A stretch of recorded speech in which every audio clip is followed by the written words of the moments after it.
Ahead on the Redlow Show, the heartwarming story of a 10-year-old Stark County youngster who's on the middle school cross-country team despite being born with spina bifida. We've got trivia, get ready, all sorts of fun, and more coming up.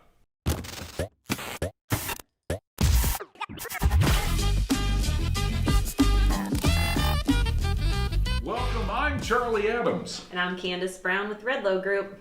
How are you doing? It is fall, favorite season. It is. It's so cool outside today. I had to put on boots for the first time and my toes are sad, but besides that, it's great. What about you? I bring the shorts out from time to time, at least till about October 21st. Okay. But I love it. And we've got so much to talk to. I'm really excited, Candace, about our first story. I recently was in Stark County. Folks were telling me about this youngster, Caleb Ellinger, born about a decade ago at Riley Children's Hospital with spina bifida. That has not slowed him down.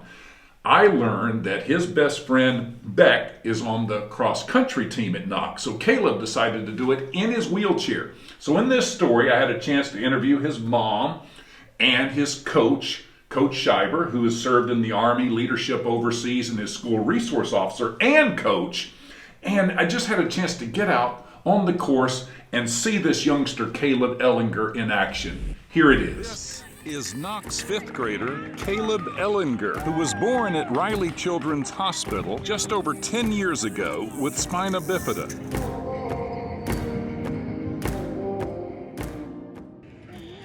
Jessica, as a mom, what has this whole experience been like for you? It's been very rewarding, emotional. He's done so many things that we weren't sure, how we were going to go about it. He did some water skiing through a special needs organization out of Fort Wayne over this summer, and then cross country. He's done swimming in the past. This was kind of the first sport aside from swimming that he's done. Just keeps showing us that he can do anything he wants and puts his mind to, really. Very fun to watch him. Have you just known this about his spirit for the last decade, ever since Riley? Ever since Riley's. He came out kicking spina bifida's butt pretty much. He had surgery right away after he was born. One to repair his back, the spinal cord injury, and then one also to place a shunt implant. So it was a brain surgery, and ever since he was a baby, he's handled all the surgeries that he's ever had. He's had a couple back repairs, surgeries, and he's been a champ through all of them. And he's very brave, a lot braver than I am, and great kid, and inspiring, I think.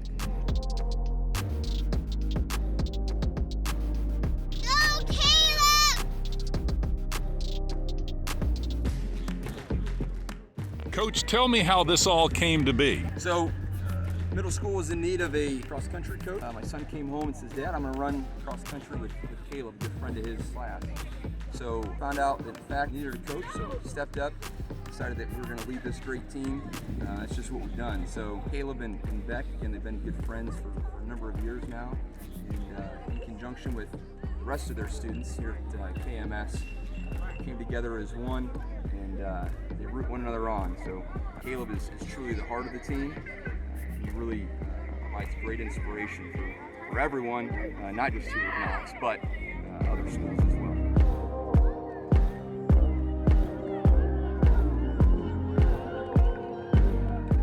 Caleb, what would you like to say to folks out there that are facing challenges? Don't give up. Even if someone says you can't do it, you can always do it.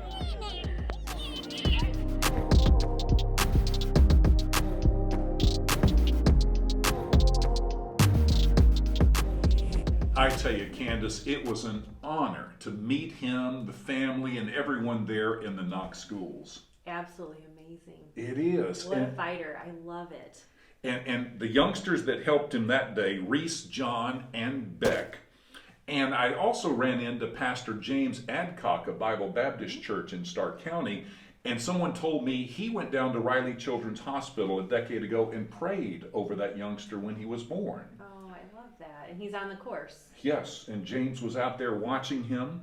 And Caleb is already into ice hockey, sled hockey. He's doing that up in South Bend.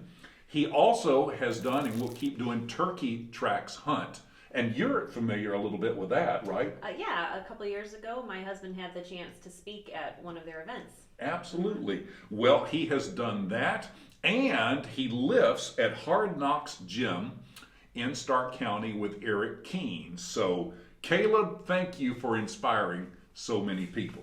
Absolutely. Well, one of the popular parts of the shows, and this stresses Candace out, That's is right.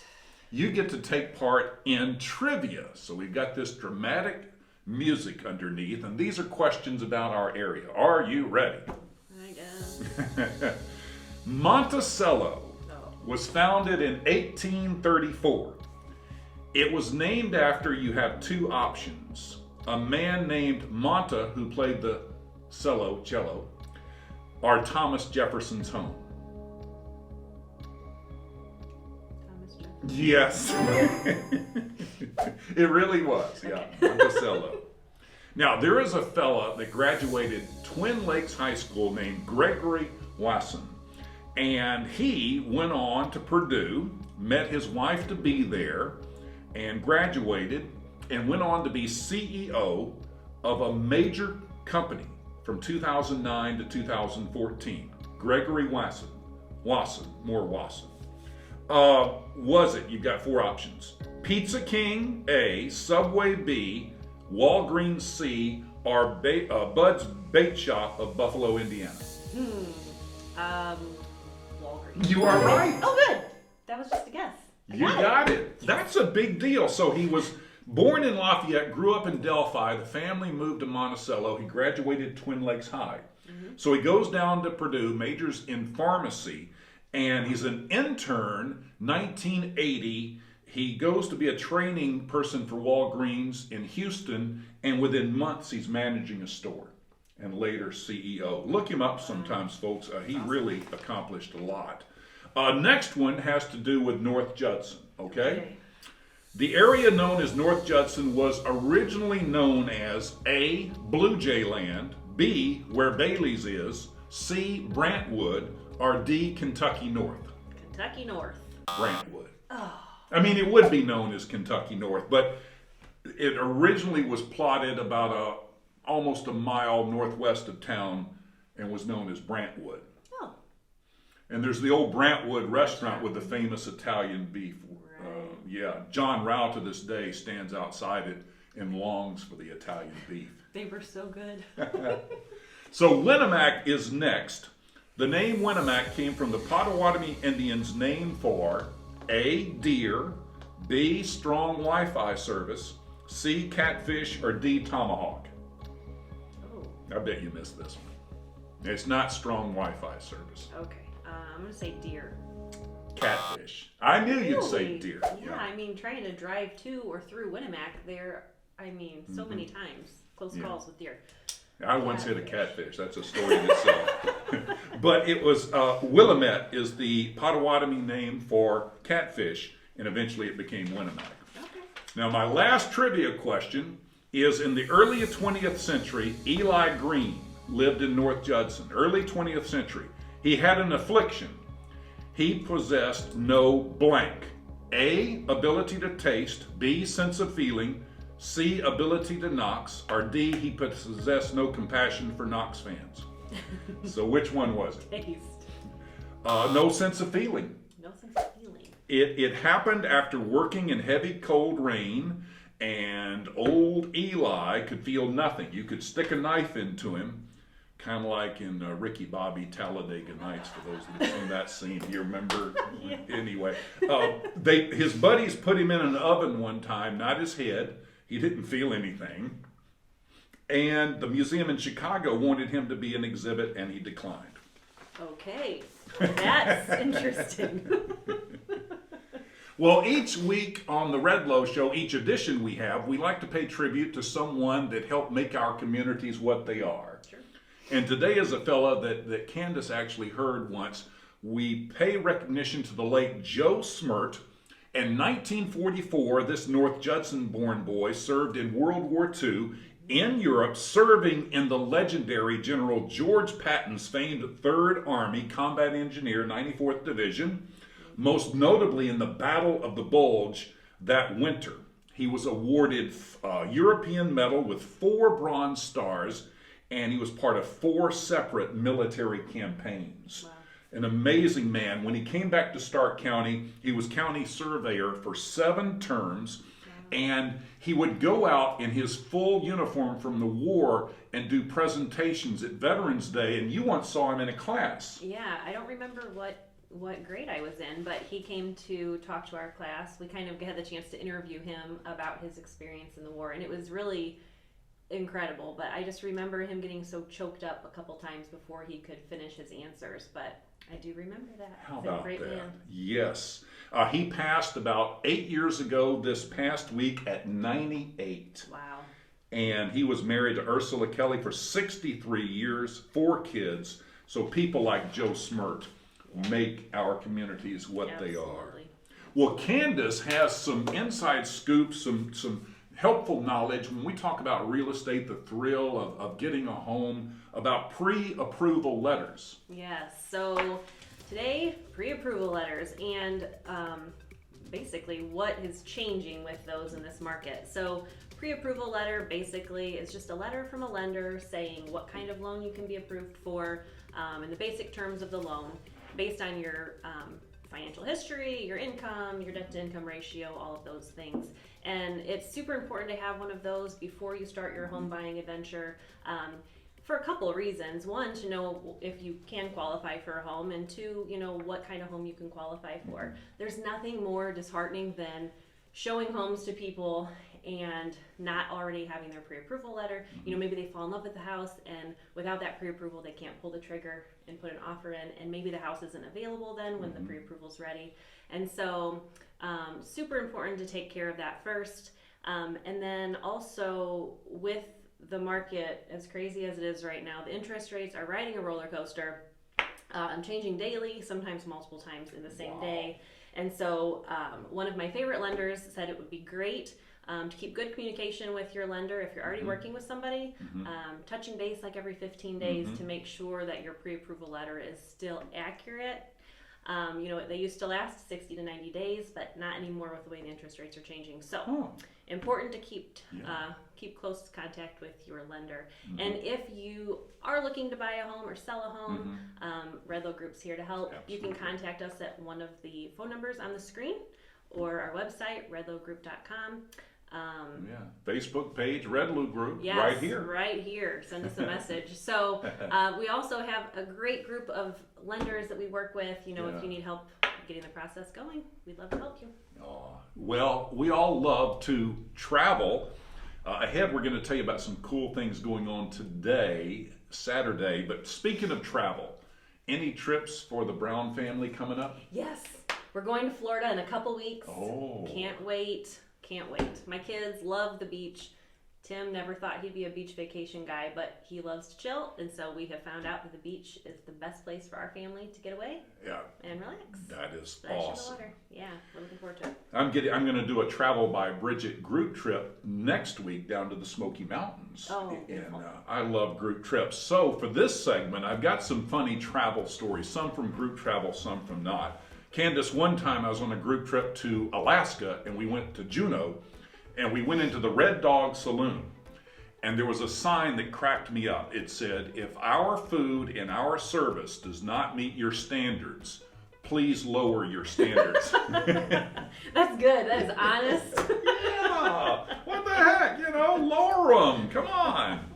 Now, have you ever been to Bourbon Street, New Orleans, or heard about it? No, heard of it. Pretty wild and all that, and people hit the sauce thereabouts going up and down it. Beale Street is like it in Memphis, a little tamer, but I once was walking on Beale Street with a friend, and people were out having a good time, and there was a beer stand, and it had a sign, "Last chance to buy beer for 30 feet."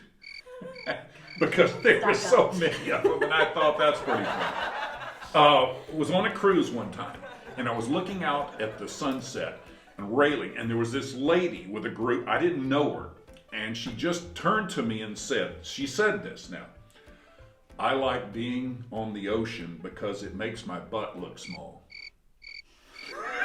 Seriously. Now, what do you say to that? I did not know her, and she said it, and I went, Good for you. People are crazy. I know. And then finally, one time was in Charleston, South Carolina. If you've never had it, try it. She crab soup. It's amazing if you can find it. And we had it, and the waitress said, "Oh, we love it here. It's so good, it makes you want to slap your mom." And that kind of upset some of our, "I would never slap my mother." But that's what they say. Yep. Well, things going on today, Saturday, Campground Nightmares, Indiana Beach Campground, and it is tonight, 8 to 11. So what's your best scream if you do one of those things? Are you a screamer? I typically get so scared no sound comes out. Wow. Yeah, That's I don't scary. like to be scared at all. We went to a haunted house one time, I think it might have been on our honeymoon, and it was geared for kids, so it's even more embarrassing. But I screamed and jumped more than most of the kids in there, and Tim's like, "This is just embarrassing." I can't help it. I don't like to be scared. Well, that's going on tonight, Indiana Beach. Pretty cool.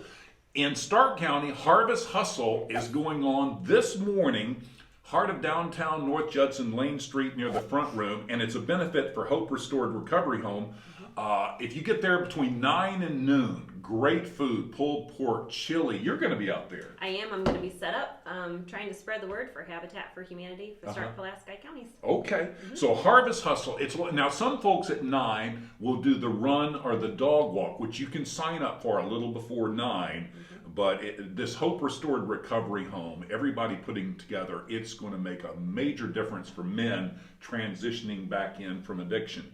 There is at Oregon Davis in Stark County, auto and bike show. This is a big deal. It snuck up on people last year. You know you like the car shows. 9 to 2 in Hamlet at Oregon Davis today. Winnemac, the Chamber of Commerce in Pulaski County, they got a river festival going on today at Town Park. Love that place, from 3 to 7. Isaiah Darr, a 17-year-old Winnemac student who some say could be the next Johnny Cash, or his own version of it. Wow. He's performing. They got a lighted Halloween parade this evening, chili cook-off, Riverfest today at Town Park in Winnemac from 3 to 7. Next week actually be 2 Saturdays from now. We're every other Saturday right now. Yes. But I'm doing a feature on Scoops and Smiles in Bass Lake. You all have been there, huh? We have fantastic people. Yes, Yeah. and we're going to tell the story of Jesus and Danielle and how they came to find that place, how God brought it to them, and what they've done. So we're looking forward to that. So we appreciate, please take the time, write some comments below about Caleb, and share this so that others can see his story. And we sure appreciate you being a part of our Saturday morning here on the Redlow Show. That's right. Have a great weekend. We'll see you next time.